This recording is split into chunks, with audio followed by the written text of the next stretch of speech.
दोस्तों, जैसा कि आप सब जानते हैं कि ईरान और इजराइल के बीच में एक युद्ध है और इस बीच में अमेरिका कूद गया। अमेरिका के कूदने से ये युद्ध और भी भयावह हो गई है। अब कोई वजह नहीं है कि आखिर अचानक से अमेरिका क्यों कूदा। अमेरिका का मन है, अपने मन से कूद जाता है ये कहीं भी अपने पावर गेम को लेकर। तो इस बीच में जो स्थिति बन रही है, पूरी दुनिया पर इसका असर देखने को मिल रहा है। असर कैसे?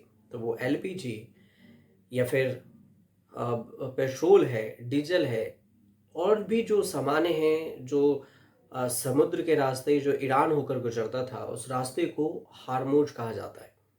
होमरूज भी कहते हैं, कुछ प्रोनाउंसिएशन इसका होमरूज भी होता है। तो ये जो होमरूज था उसकी चर्चा हो रही थी, लेकिन इस बीच में उससे भी खतरनाक एक जो रास्ता है उसका जिक्र अचानक से हो गया है। अमेरिका कह रहा है कि कुछ दिन के लिए युद्ध को रोक दिया जाएगा और वहां से जहाज क्रॉस किए जाएंगे। लेकिन ईरान कह रहा है कि बाकी दुनिया के बाकी देशों को बाकी देशों के जहाजों को भले ही जाने दिया जाए, लेकिन अमेरिका के जहाजों को तो नहीं जाने देंगे। विवाद की और कहानी और जंग में जो जितना आसानी से अमेरिका कूदा था, उतना आसान उसे निकलना नहीं नजर आ रहा है अमेरिका को। और आप दूसरे लहजे में ये भी कह सकते हैं कि ट्रंप ने कहीं अमेरिका को फंसा तो नहीं दिया। भले ही पावरफुल हो, लेकिन कुछ चीज़ों को लेकर अमेरिका भी फंसता नजर आता है। अब वहाँ की जनता भी परेशान, सप्लाई ना होने से। लेकिन ट्रंप है कि अपनी वाहवाही के चक्कर में पूरे अमेरिका की जनता को फंसा दिया है। तो ये एक रीजन अलग बात, लेकिन जिस रास्ते का जिक्र हो रहा है उसमें हुरमुज से कितना खतरनाक है। एक रास्ता है जिसका नाम है अल मदेव। अल मदेव का बंद होना कितना खतरनाक है, हुरमुज से भी ज्यादा है क्या? इसको समझते हैं कि अल मदेव का बंद हो जाना कितना खतरनाक है दुनिया के लिए। क्या ईरान परमाणु बम के बिना ही तबाही लाएगा? इतना पावरफुल इस रास्ते को क्यों कहा जा रहा है कि जो अल मदेव का रास्ता बंद होने से परमाणु बम जैसा विस्फोट जितना बर्बादी लाता, उससे भी ज्यादा बर्बादी अल मदेव के रास्ते बंद होने से दुनिया पर असर पड़ सकता है। कैसे? इसका प्लान क्या है? ईरान का खतरनाक प्लान क्या है? अब अल मदेव वर्सेस होर्मुज स्ट्रेट। जो होर्मुज स्ट्रेट है उसको भी थोड़ा समझते हैं। समुद्र हजारों सालों से व्यापार का एक सबसे बड़ा रास्ता भी रहा है और एक सबसे बढ़िया साधन। इन दोनों के बीच में देखिए तो 21वीं सदी से ही ईरान ने इसे एक बार फिर से यह साबित किया है। अमेरिका इजराइल के संयुक्त हमले के बीच में जो हमले हैं उसमें तेहरान ने वह कदम उठाया जो पूरी दुनिया के लिए कमजोर नस है। कैसे? तो ईरान ने हुर्मुज स्ट्रेट को बंद कर दिया।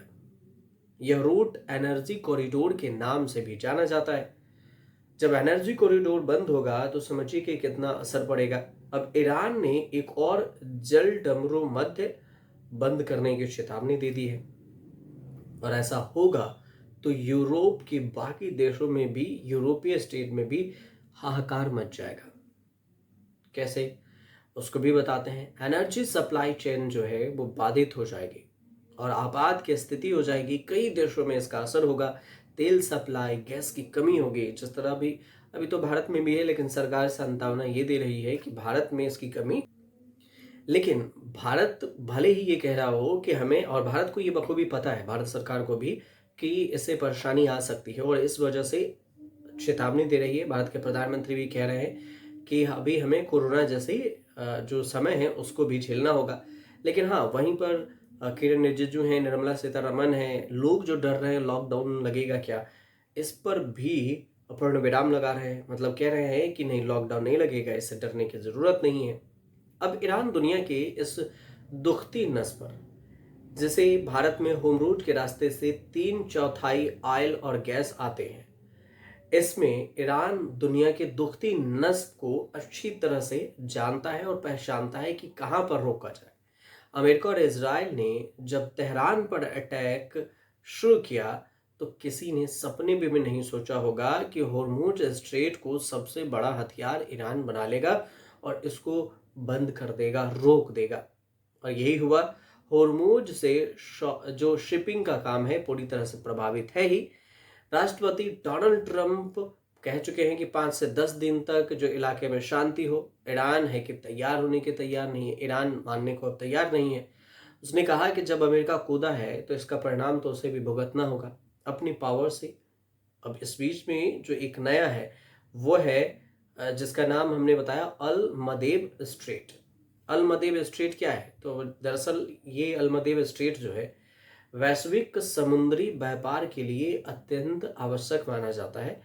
एक रास्ता जो जल जमरू मध्य लाल सागर के जो अदन की खाड़ी है उस खाड़ी से होता हुआ गुजरता है और हिंद महासागर को जोड़ता है। और यहाँ से जो देखिए एशिया, अफ्रीका और यूरोप के बीच में व्यापार का ये प्रमुख मार्ग है अल मदेम। और इसमें जो सालों से होते आ रही है, मतलब 1869 में जब सुइज कैनाल के खुलने के बाद जलडमरू मध्य को और भी ज्यादा महत्व बढ़ गया था जलडमरू मध्य का। और इससे एशिया यूरोप के बीच में समुद्री रास्ता आसान हो गया था और व्यापार में बढ़ोतरी होने लगी थी। लोग इससे कनेक्ट कर रहे थे और आ जा रहे थे। अब भौगोलिक स्थिति से देखेंगे तो जलडमरू मध्य 32 किलोमीटर लगभग चौड़ा है।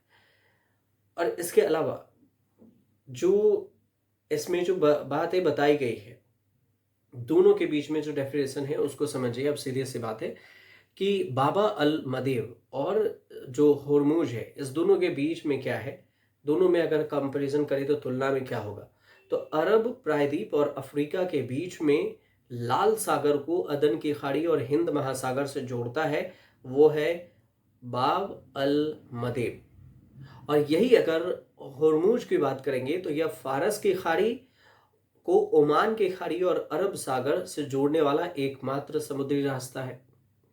अब अल मदेब की बात करें तो वैश्विक समुद्री तेल व्यापार लगभग 10% और कंटेनर व्यापार का करीब 25% ये अल मदेब से होकर गुजरता है। तो वहीं दूसरी तरफ से देखिए तो वैश्विक सुरक्षा का केंद्र खासकर एशियाई देश जैसे कि चीन, भारत, जापान जो होर्मुज पर निर्भर करता है। तो अल मदेब के बंद होने से यूरोप में हाहाकार मचेगा और वो अमेरिका की वजह से। अब दूसरी तरफ देखिए तो अल मदेब की जो दूसरी डेफिनेशन में है कि 1869 में जो सुएज कैनाल खुलने के बाद एशिया यूरोप व्यापार के लिए इसे बेहद अहम माना गया। होर्मुज को जैसे हमने आपको बताया कि कई जो चीन भारत के बीच में जो निर्भरता है वो होर्मुज से होता है। अब अल मदेब जो है 32 किलोमीटर चौड़ा है जिसमें पेरिम द्वीप है और 2 कैनालों में बढ़ता है, एक गहरा है और एक उथला है। और यही होर्मुज जो है 55 से 95 किलोमीटर चौड़ा है। और अपेक्षाकृत देखें तो अधिक ये खुला और बड़े पैमाने पर तेल टैंकर आयात पर निर्भर होता है। अल मदेब इजराइल और हमास वार के दौरान हूती हमलों से यातायात आधे से भी कम हुए। 2026 के तनाव में फिर से बढ़ गया और संभावित जो है अब इसको फिर से रोका जा सकता है। वहीं पर होर्मुज मौजूदा जो अभी जंग की स्थिति है ईरान और इजराइल के बीच में, तो इसमें 95% जो व्यापार है इससे आने जाने में और तेल की आपूर्ति है उस पर असर पड़ रहा है, रोका गया है। अब यही देखिए अल मदेब का, तो ये जहाज़ों को रोकने, कैप ऑफ गुड होप लंबा रास्ता इसको लेना पड़ता है, समय और भी काफ़ी लगता है। यही होर्मुज से देखेंगे तो कोई भी बाधा नहीं होती है, तेल के कीमतों में उछाल, व्यापारिक अस्थिरता होगी इससे होर्मुज के रास्ते से बंद होने पर। जो अल मदेब है उसके से क्षेत्रीय संघर्ष जैसे कि यमन हूती, और यमन हूती जो है अमेरिका का विरोधी माना जाता है और उससे प्रॉक्सी युद्धों का असर ज़्यादा होगा। मतलब हम डायरेक्ट, प्रॉक्सी मतलब होता है कि हम डायरेक्ट युद्ध न करके किसी तीसरे को हम सपोर्ट करें और उसको युद्ध करने के लिए आगे बढ़ा दें। जैसे कि हूती, यमन और हूती को रूस और चीन भी डायरेक्ट सपोर्ट करता है ताकि ईरान के तरफ से, और ईरान सीधे तौर से हूतियों से लड़ाई नहीं लगवाता, बीच में जैसे ही जहाज जाएगी तो हूती और जो यमन है ये सब जहाज रोक सकते हैं। अब इससे प्रॉक्सी युद्ध का असर होगा और जलडमरू मध्य जो है उसमें ईरान की सीधी सैन्य मौजूदगी है वहां पर। तो इसमें यूएस नेवी जो पांचवी खेप है, पांचवी बेड़ा है, उसकी भी तैनाती है वहां पर, जो कि समुद्री सुरक्षा सुनिश्चित करती है। तो ये दोनों के बीच में मूल्य जो डिफरेंशन है वो हमने आपको बताया है। तो इससे क्या होगा, होमरूज स्ट्रेट को एशिया की जान कहा जाता है और इसी से जो अलमदेव है, अलमदेव को यूरोप का जान कहा जाता है। अब अलमदेव बंद होने से समझ सकते हैं कि यूरोप में कितना होगा और गैस के लिए कैसे यूरोप तरस सकता है। अमेरिका को सीधे तौर से धमकी दी गई है कि अलमदेव को बंद कर दिया जाएगा। बाब अल मंदेब दुनिया के महत्वपूर्ण ट्रेड रूट में से एक माना जाता है यूरोप के लिए। तो अब सवाल यह है कि अगर बाब अल मंदेब स्ट्रेट ब्लॉक होता है तो क्या होगा और क्या इसका कोई विकल्प है? इस रूट से कितना तेल गुजरता होगा, इसको भी जरा समझने की जरूरत होती है कि कितना तेल गुजरता होगा। तो इससे सस्ता भी देखेंगे तो तेल कितना इस रास्ते से गुजरता है वो आप समझ लीजिए। जो लिक्विफाइड नेचुरल गैस है LNG, 12% जो दुनिया भर का हिस्सा है वो समुद्री रास्ते से इसी से गुजरता है। अमेरिका के ऊर्जा विभाग के अनुसार से 2023 में बाब अल मंदेब से नहर से हर दिन 8.8 मिलियन बैरल तेल, बड़ी मात्रा में LNG यहां से ट्रांसपोर्टेशन हुआ और यह स्वेज नहर की ओर जाने वाले जहाजों के लिए महत्वपूर्ण मार्ग है। किस बात का खतरा है? खतरा इस बात का है कि लाल सागर के इस ट्रेड से $1 ट्रिलियन 93.95 लाख रुपए की कीमत के माल का जो आवागमन होता है। और यमन में हूती विद्रोही सक्रिय हैं, ईरान का सहयोग इसे माना जाता है जैसे हमने आपको बताया है इसमें। और इससे गाजा युद्ध के दौरान लाल सागर में जो जहाज है उसे हमले किए गए थे। ये हमले उन्हें फिलिस्तीनी जनता के समर्थन में था।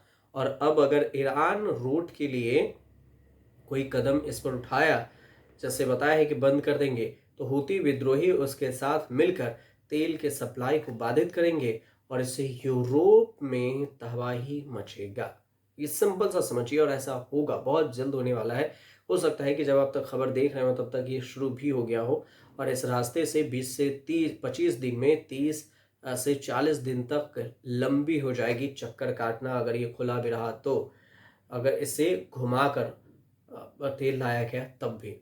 अब खुलकर ईरान और हूती सामने होंगे और यूरोप या अमेरिका के खिलाफ जंग और भी तेज हो सकता है। तो ये पूरी कहानी थी कि अल मंदेब को लेकर कि अल मंदेब क्या है और होमरूज से ये कितना अलग होगा, क्या कुछ होगा दुनिया पर।